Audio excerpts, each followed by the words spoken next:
وَقَالُوا لَوْلَا أُنزِلَ عَلَيْهِ آیَاتٌ مِّن رَبِّهِ، جہاں سے میں نے آج تلاوت کی ایتیں جی۔ میں نے اکثر آپ کو بتاتا رہتا ہوں، اس سورت کے ابتدائی درس میں بھی میں نے آپ کو بتایا کہ اللہ جب دعوے کو پیش کرتے ہیں اس پر دلائل دیتے ہیں۔ اب اللہ نے یہاں کتنے دلائل دے دیے؟ عقلی بھی، وحی بھی، اور نقلی بھی۔ اہل کتاب کے علماء سے بھی دلیل دی، پھر نبی پاک کی صداقت کو ثابت کیا۔ تو اللہ تعالیٰ مشرکین کے رویے پر شکوے کرتے ہیں، ان کی کسی بات پر، ان کے کسی رویے پر۔ شکوے کا مطلب یہ ہوتا ہے اللہ تعالیٰ اپنے نبی سے کہنا چاہتے ہیں میرے پیغمبر میرے سمجھانے کا انداز دیکھ، ان کے بکواس دیکھ، بجائے ماننے کے کہہ کیا رہے ہیں۔ اللہ تعالیٰ ان کے رویے پر کیا کرتے ہیں؟ شکوہ۔ اسے تو ماننا چاہیے تھا، لیکن ماننے کی بجائے یہ کیا کہہ رہے ہیں؟ وقالو، اور وہ کہنے لگے لولا انزل علیہ آیات من ربہ، کیوں نہیں اتاری گئیں اس نبی پر نشانیاں اس کے رب کی طرف سے۔ مشرکین مکہ جب شام کی طرف جاتے تو مدینہ کا راستہ تھا، مدینہ مرکز تھا یہودیوں کا، بڑے بڑے علماء، بڑے بڑے مدارس، بڑے بڑے علمی ان کے مرکز تھے۔ تو مشرکین مکہ ان کے پاس جاتے اور کہتے آپ اہل علم ہیں، ہمیں کوئی ایسی باتیں بتاؤ ہم اس نبی کے سامنے جا کے کریں، اسے جواب نہ آئے۔ تو یہودی انہیں یہ پٹی پڑھاتے تھے کہ تم اس سے جا کے کہو کہ جو معجزے اللہ نے حضرت موسیٰ کو دیے تھے اور جو معجزے اللہ نے حضرت عیسیٰ کو دیے تھے، ہمیں تو کوئی اس طرح کا معجزہ دکھا۔ کیوں معجزہ اس طرح کا تو نہیں دکھاتا؟ تیری لاٹھی بھی سانپ بننی چاہیے، نابیناؤں کو بینا کرنا چاہیے، مردوں کو زندہ کرنا چاہیے۔ تو یہ مشرکین یہودیوں کے کہنے پر یہ اعتراض کرتے ہیں۔ یا اکثر مشرکین مکہ نبی پاک سے آ کے کہتے حجتی کرتے ہوئے، تیرا گھر سونے کا کیوں نہیں بن جاتا؟ تیرے باغ کیوں نہیں لگ جاتے انگوروں کے، کھجوروں کے؟ سونے چاندی کا گھر کیوں نہیں بن جاتا؟ تو آسمان پہ کیوں نہیں چڑھ جاتا؟ پھر آسمان سے کوئی کتاب اتار کے کیوں نہیں لاتا؟ مکے میں کوئی چشمہ جاری کر دینا۔ یہ وہ مطالبہ کرتے تھے جس کو سورت بنی اسرائیل میں اللہ تعالیٰ نے ذکر کیا۔ اللہ ان کے اس رویے کو ذکر کرتے ہیں، کہتے ہیں کیوں نہیں اتاری گئی اس نبی پر کوئی نشانیاں اس کے رب کی طرف سے؟ جو نشانیاں ہم مانگ رہے ہیں، جو معجزے ہم مانگ رہے ہیں، یہ کر کے دکھا دے، ہم ایمان لے آئیں گے۔ چشمہ جاری ہو جائے، گھر سونے کا بن جائے، کھجوروں کے انگوروں کے باغ لگ جائیں تو ہم اس کی بات کو مان لیں گے۔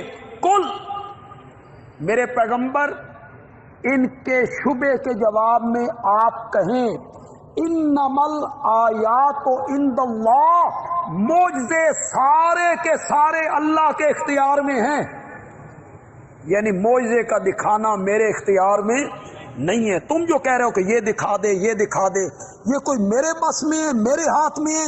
انما الآیات عند اللہ، معجزے سارے کے سارے، نشانیاں ساری کی ساری عند اللہ، کس کے پاس ہیں؟ اللہ۔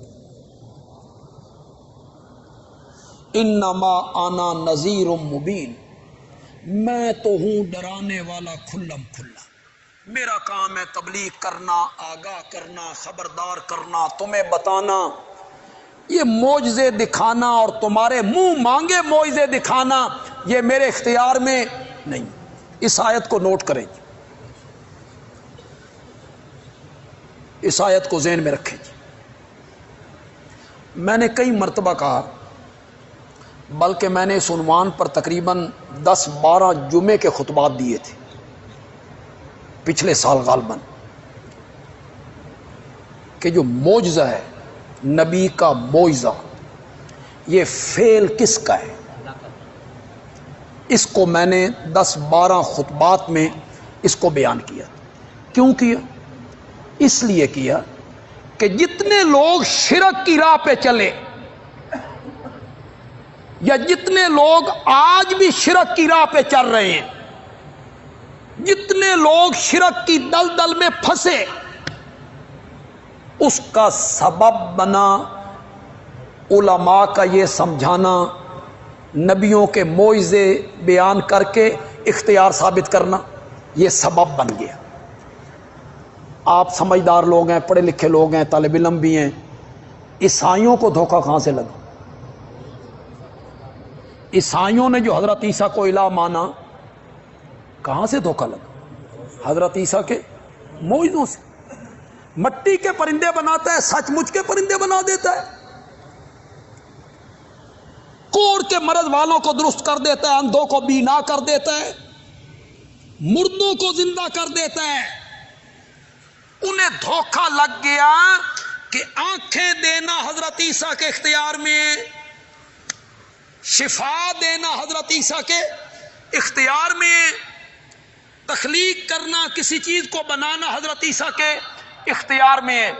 آج آپ فیس بک پہ سنیں، جتنے مشرک لوگ، لفظ تو میں نے بڑا ذرا سخت استعمال کر، جتنے مشرک خطیب، شرک کرنے والے خطیب، ان کا واز سنیں، وہ معجزہ بیان کریں گے، ثابت اختیار کریں گے، معجزہ بیان کر کے اختیار ثابت کریں گے، ولی کی کرامت بیان کر کے اس کا اختیار ثابت کریں گے۔ وہ سمجھتے ہیں کہ ان کے ہاتھ میں، مثلا 7 آدمیوں کا کھانا تھا، آپ آئے، کپڑا ڈالا، لوگوں کو کھلانا شروع کیا، سینکڑوں لوگ کھا گئے، کھانے میں کمی نہیں آئی۔ یہ بیان کر کے کہیں گے ہاں رزق کا بڑھانا نبی پاک کے بیان کریں گے، معجزہ ثابت کیا کریں گے؟ اختیار۔ جتنے لوگوں کو دھوکہ لگا اور اہل علم نے دھوکہ دیا عوام کو، عوام بیچارے دھوکے میں آئے، میرے آقا نے فرمایا کل جھنڈا اس کو دوں گا جس کے ہاتھ پہ خیبر کا یہ کلا فتح ہو جائے گا۔ کل کی خبر نہیں دی آپ نے، یہ بیان کر کے وہ ثابت کریں گے نبی پاک آنے والے حالات کو جانتے۔ بدر کی رات آپ نے کہا ابو جہل یہاں مرے گا، عتبہ یہاں مرے گا، شیبہ یہاں مرے گا، لکیریں کھینچ دی آپ نے، وہ مشرک عین اس دائرے کے اندر مرا۔ یہ بیان کر کے وہ ثابت کریں گے نبی پاک کو ہر ایک کے مرنے کی جگہ کا پتہ ہے، علم ہے۔ اب آپ کو سمجھ آ گئی بیان کیا کیا جا رہا ہے؟ معجزہ بیان کی کیا جا رہی؟ کرامت۔ ثابت کیا کیا جا رہا ہے؟ اختیار، کہ ان کے ہاتھ میں ہے رزق کا بڑھانا، ان کے ہاتھ میں ہے کل کا جاننا، کسی کی موت کی خبر دینا۔ معجزے بیان کر کے اختیار ثابت کرتے ہیں، اور لوگ بیچارے کیونکہ سادہ لا ہوتے ہیں، لوگ سمجھتے نہیں ہیں حقیقت کو، وہ کہتے ہیں ہاں ہاں چند بندوں کا کھانا تھا، سینکڑوں بندے کھا گئے، ایک پیالہ دودھ کا تھا، سینکڑوں بندے پی گئے، تو یہ آپ کے اختیار میں تھا۔ اپنے ذہن میں یہ بات بٹھا لیجئے، فیس بک کے ذریعے کسی بندے تک میری یہ گفتگو پہنچے، اسے بھی منت کر رہا ہوں، خدا کے لیے میری بات پہ توجہ کرے۔ نبیوں کے معجزے برحق ہیں، لیکن معجزے میں ہاتھ نبی کا ہوتا ہے، اختیار اور مرضی عرش والے کی ہوتی ہے۔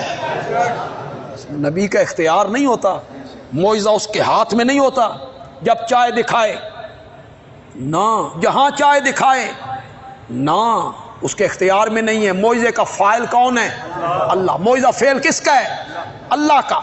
اس پر اتنی سادہ سی دلیل دے دیتا ہوں، آپ تو اس دلیل کو کئی مرتبہ سن چکے ہیں، نئے بندوں تک بات پہنچے تو اللہ کرے کسی کو سمجھ آ جائے کہ بندیالوی جو کہہ رہا ہے یہ بغیر دلیل کے نہیں کہہ رہا ہے، بلکہ بڑی پختہ دلیل ہے اس کے پاس۔ معجزے میں ہاتھ نبی کا ہوتا ہے، اختیار اور مرضی نبی کی نہیں ہوتی۔ اس پر دلیل یہ ہے، اگر معجزہ نبی کی مرضی سے صادر ہوتا، اگر معجزہ نبی کے اختیار میں ہوتا تو حضرت موسیٰ لاٹھی کو سانپ بنتے ہوئے دیکھ کر کبھی نہ بھاگتے، کبھی نہ بھاگتے۔ خود نہیں بنایا تھا، لاٹھی کو سانپ خود نہیں بنایا انہوں نے، پھر بھاگنا کیوں؟ جب لاٹھی کو سانپ خود بنایا پھر ڈرنا کیوں؟ قرآن کہتا ہے وَلَمْ يُعَقِّبْ، میرا نبی پیچھے مڑ کے نہیں دیکھتا تھا۔ ہم نے کہا اقبل، سامنے آئیے، اسے پکڑیے۔ قرآن نے وہاں جو لفظ سورۃ طٰہٰ میں بیان کیے، عربی میں تو بہت لطف دار وہ لفظ ہیں، ترجمہ کروں گا شاید اس میں کوئی لذت آ جائے۔ قرآن کہتا ہے میرے پیغمبر آپ اس کو پکڑیں، سنعیدھا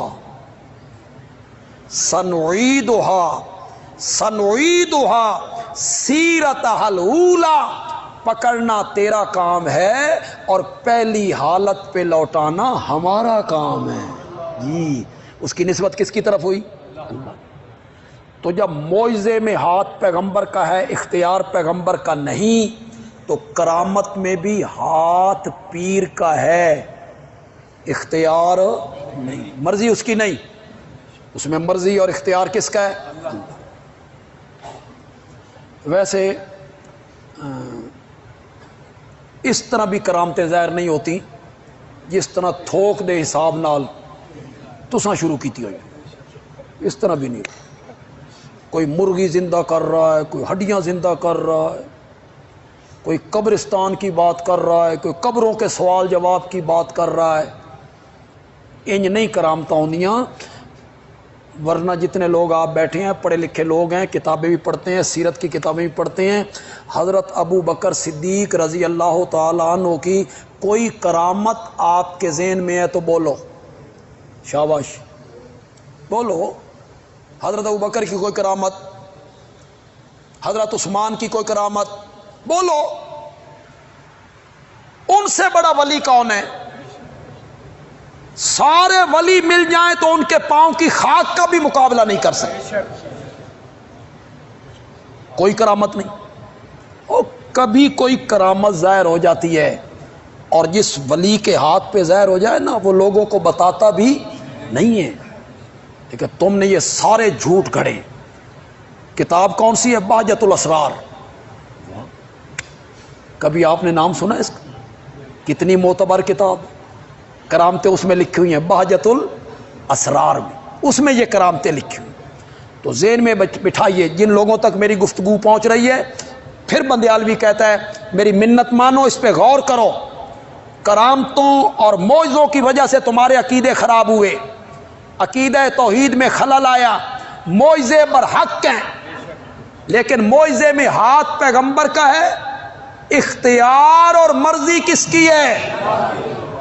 کسی جگہ پہ اگر نسبت اپنی طرف کی ہے، کسی ولی نے، کسی نیک بندے نے اپنی طرف نسبت کی ہے اس کرامت کی، وہ نسبت مجازی ہے، نسبت حقیقی نہیں ہے، مجازی نسبت ہے۔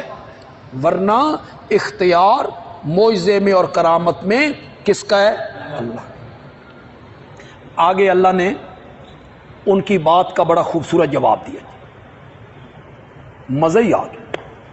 پتہ نہیں آپ اس سے لطف لیں گے یا نہیں لیں گے۔ وہ کیا کہتے تھے؟ کوئی نشانی دکھا، تیرا گھر سونے کا بن جائے، تیرے باغ لگ جائیں، تو آسمان پہ چڑھ جائے، تیری لاٹھی سانپ بنے، تو یہ معجزہ دکھا نا۔ اللہ نے اس کا بڑا جواب دیا، فرمایا اولم یکفہم انا انزلنا علیک الکتاب یتلی علیہم، کیا ان کے لیے صرف یہ معجزہ کافی نہیں؟ یہ جو کہتے ہیں تیرا گھر سونے کا بن جائے پھر مانیں گے، کیا ان کے ایمان لانے کے لیے صرف یہ معجزہ کافی نہیں ہے کہ ہم نے قرآن جیسی کتاب آپ پہ اتاری؟ اس سے بڑا معجزہ کیا ہے؟ سب سے بڑا معجزہ میرے نبی کا کیا ہے؟ صداقت کی یہی تو دلیل ہے۔ معجزہ کس لیے ہوتا ہے؟ نبی کی صداقت کو ثابت کرنے کے لیے۔ معجزے کا مقصد ہی یہی ہے کہ نبی کی صداقت ثابت کی جائے۔ آپ سورہ یاسین پڑھیں، یاسین والقرآن الحکیم انک لمن مجھے حکمت والے قرآن کی قسم ہے۔ جواب قسم کیا ہے؟ انک لمن المرسلین، آپ میرے سچے پیغمبر ہیں۔ قسم کس کی اٹھائی؟ قرآن کی۔ والقرآن الحکیم، کس بات پہ اللہ نے قرآن کی قسم اٹھائی؟ قرآن کو بطور گواہ پیش کیا، قرآن کو میرے نبی کی نبوت پر بطور شہادت پیش کیا۔ کیا کہنا چاہتی ہیں اللہ کہنا چاہتی ہیں حکمت والا قرآن اس بات پہ گواہ ہے کہ تو میرا سچا پیغمبر ہے۔ سب سے بڑا معجزہ تو یہ، اللہ کہتے ہیں یہ کیا معجزے مانگتے پھرتے ہیں، ان کے لیے ایک ہی معجزہ کافی نہیں ہے کہ ہم نے قرآن جیسی کتاب آپ کو دی۔ طالب علم ذرا میری بات کو توجہ سنیں، عوام بھی سنیں۔ جو لوگ یہ کہتے ہیں کہ معجزہ نبی کے اختیار میں ہوتا ہے، اس کی مرضی سے صادر ہوتا ہے، جب چاہے جہاں چاہے وہ صادر کر دے، اس کے اختیار میں ہے، میرا سوال ان لوگوں سے یہ ہے کیا قرآن معجزہ نہیں؟ بولیے تو صحیح ذرا، قرآن معجزہ نہیں؟ معجزہ ہے، میرے نبی نے خود بنایا ہے۔ بولو، اگر معجزہ نبی کے ہاتھ میں ہے، معجزہ نبی کی مرضی سے صادر ہوتا ہے، تو یہ قرآن میرے نبی کی مرضی سے اترا ہے، خود بنایا ہے میرے نبی نے۔ تو قرآن اگر معجزہ ہے اور اس میں تمام تر اختیار بھیجنے والے کا ہے، تو پھر یہ بات ثابت ہوئی کہ معجزے میں ہاتھ پیغمبر کا ہوتا ہے، اختیار اور مرضی کس کی ہے؟ کیا ان کے لیے یہ بات کافی نہیں ہے؟ یہ معجزہ کافی نہیں ہے کہ ہم نے اتاری آپ پر کتاب جو پڑھی جاتی ہے ان پر؟